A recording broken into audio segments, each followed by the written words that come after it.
May 25, 2005, the Atatürk Olympic Stadium in Istanbul. The air is thick with anticipation, a light fog clinging to the glowing floodlights.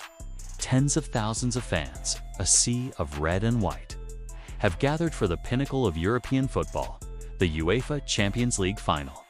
The sound is deafening, a mix of songs, chants, and nervous energy. This isn't just a game. It's a date with destiny.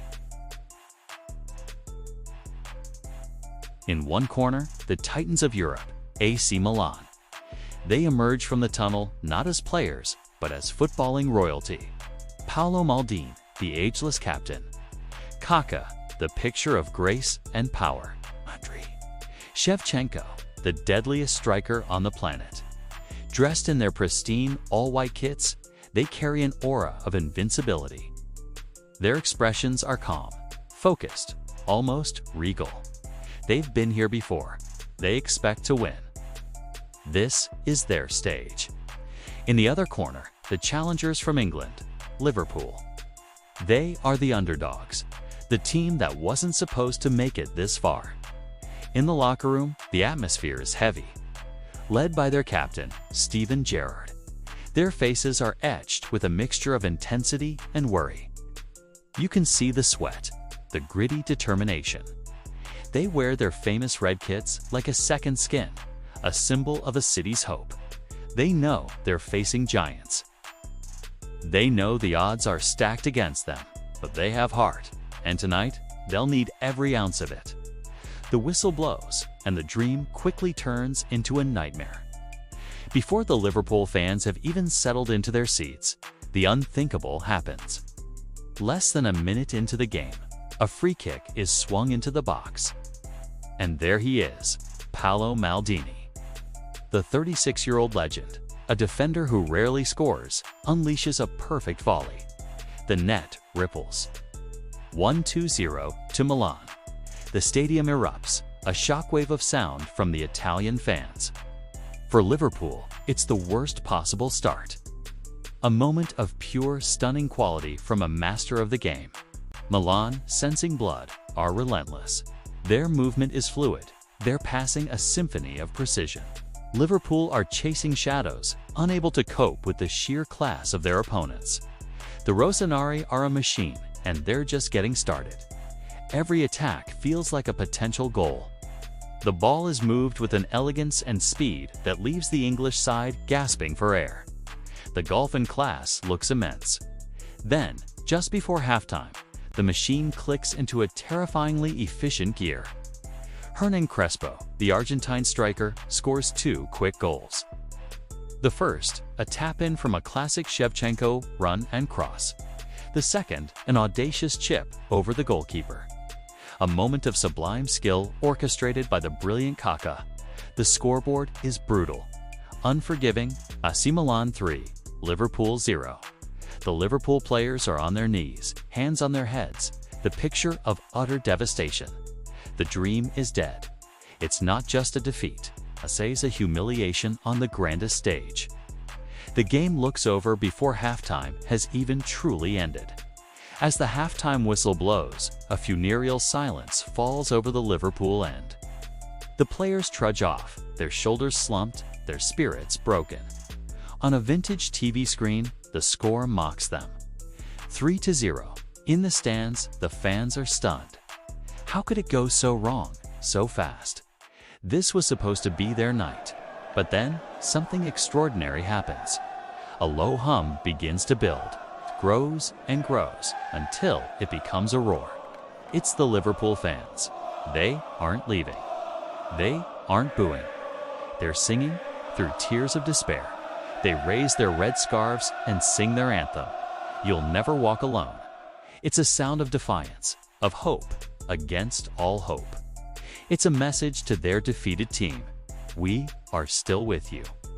It's a moment that will go down in football folklore, a testament to a faith that simply refuses to die. Inspired by that incredible sound, the Liverpool team comes out for the second half. They are a different side. Something has shifted, and 9 minutes in, the comeback begins. A cross floats into the Milan box. Steven Gerrard, the captain, the local hero, soars into the air. He hangs there for a second, twisting his body to meet the ball with his head. It's a looping, almost hopeful header that finds the far corner of the net. 3-2-1. He doesn't celebrate wildly. Instead, he turns to his fans, screaming, pumping his arms, urging them and his teammates to believe. The fight is on. The impossible is now merely improbable. The goal ignites a fire. Just 2 minutes later, Vladimir Zemesser, a player who wasn't even supposed to be a starter, picks up the ball 25 yards from goal. He strikes it low and hard. Milan's goalkeeper Dida is slow to react, and the ball skids past him into the corner. 3-2-2. The stadium is pandemonium. 2 goals in 2 minutes. The Milan players look rattled, confused. The fortress they had built is crumbling. The tide has turned with astonishing speed. And then, just 4 minutes after that, the unthinkable happens. Gennaro Gattuso clips Steven Gerrard in the penalty box. The referee points to the spot. Penalty to Liverpool. The chance to level the game from being 3-0 down. Xabi Alonso steps up. The pressure is immense. He strikes it, and Dida saves. The ball rebounds. But Alonso doesn't give up. He follows it in, smashing the rebound into the roof of the net. 3-2-3. The Liverpool players, the staff, the fans, they all explode in a frenzy of pure, unadulterated ecstasy. From the depths of despair to level pegging in 6 minutes of footballing madness, the miracle of Istanbul is unfolding. The game rages on, end to end. Both teams have chances. Milan shocked back to life, push for a winner. With just minutes left in extra time, they create the ultimate chance. Shevchenko, the Ballon d'Or winner, is 6 yards out. He heads the ball powerfully towards the goal. Jerzy Dudek, the Liverpool goalkeeper, somehow blocks it. The ball falls straight back to Shevchenko. He's 3 yards out. He smashes it again. It has to be a goal. But Dudek, with an impossible instinctive reflex, throws a hand up and deflects the ball over the bar. It's a double save that defies logic. A moment of goalkeeping genius that keeps Liverpool's dream alive. Shevchenko stands there in utter disbelief. How did that not go in? And so, it comes down to a penalty shootout. The ultimate test of nerve. The hero of that double save, Jerzy Dudek, takes center stage. Remembering the advice from a former Liverpool legend, he begins to dance on the goal line. Wobbly, spaghetti-like legs, waving his arms, doing anything to distract the Milan penalty takers. And it works. The mind games are on. Serginho blasts his penalty over the bar. Dudek then saves from the great Andrea Pirlo. Milan are crumbling under the pressure. Liverpool score their first 3. John Arne Riis has his penalty saved, giving Milan a sliver of hope. But then, it comes down to the man who should have won it for Milan in extra time. Andriy Shevchenko. He has to score.